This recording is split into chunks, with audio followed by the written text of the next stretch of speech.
யாரு தாலிய யாரு அறுக்குறாங்க அப்படிங்கிறத பத்தி இந்த காணொலியில நாங்க தெளிவா விளக்குறோம். பாருங்க, அத்தியாவசிய உணவுப் பொருளான அரிசி, பருப்பு, எண்ணெயில பல மடங்கு வரிய உயர்த்தி 8 கோடி தமிழர்களின் தாலியவும் 145 கோடி இந்தியர்களின் தாலியவும் அறுத்தது யாரு? எந்த கட்சி? பாசிச பாஜக தானே. பொதுமக்களே சிந்தியுங்க.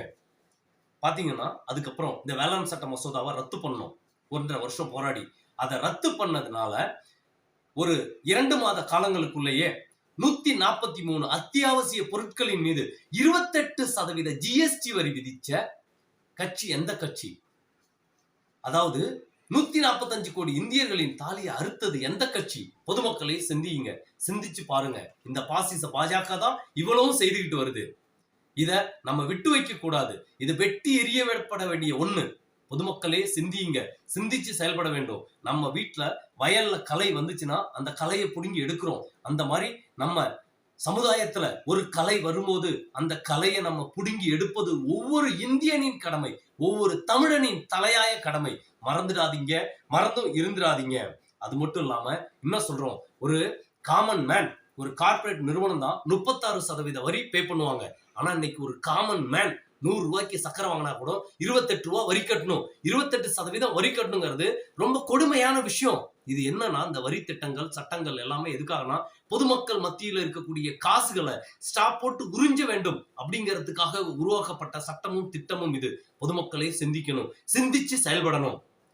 பாருங்க, ஏசி ரூம்ல உட்காந்து நம்ம சாப்பிட கூட 18% ஜிஎஸ்டி வரி போடுறாங்க.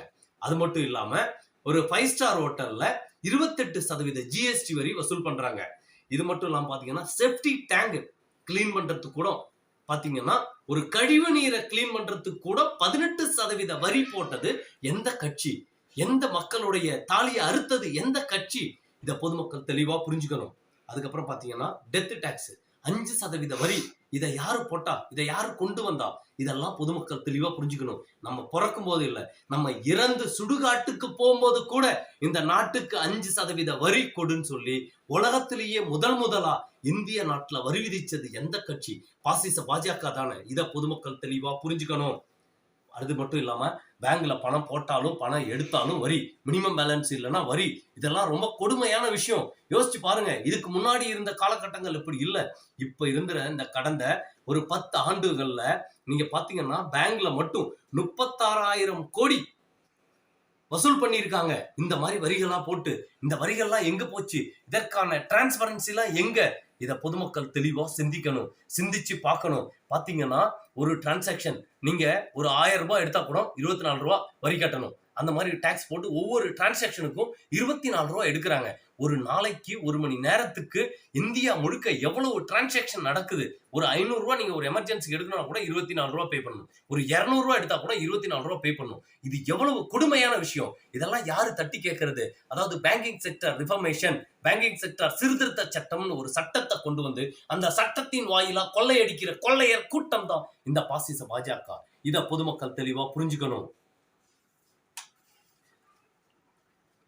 இது மட்டும் இல்லாத 145 கோடி இந்தியர்களை படு பேரழிவுல தள்ளக்கூடியது எந்த கட்சி அப்படின்னு தெளிவா புரிஞ்சுக்கணும். நம்மள பாதாள சிறையிலையும் பாதாளத்துக்குள்ளையும் கொண்டு போய் தள்ளக்கூடியது எந்த கட்சி?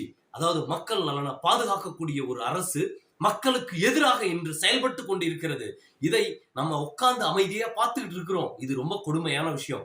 இதை பொதுமக்கள் இப்படியே விட்டு வைக்க கூடாது. இந்த கலையை எடுப்பது ஒவ்வொரு தமிழனின் தலையாய கடமை. அதைத்தான் ஒவ்வொரு தடவையும் சொல்றோம். பாசிச பாஜகவை வேறு இருப்பது ஒவ்வொரு தமிழனின் தலையாய கடமை. மறந்துடாதீங்க, மறந்தும் இருந்துடாதீங்க.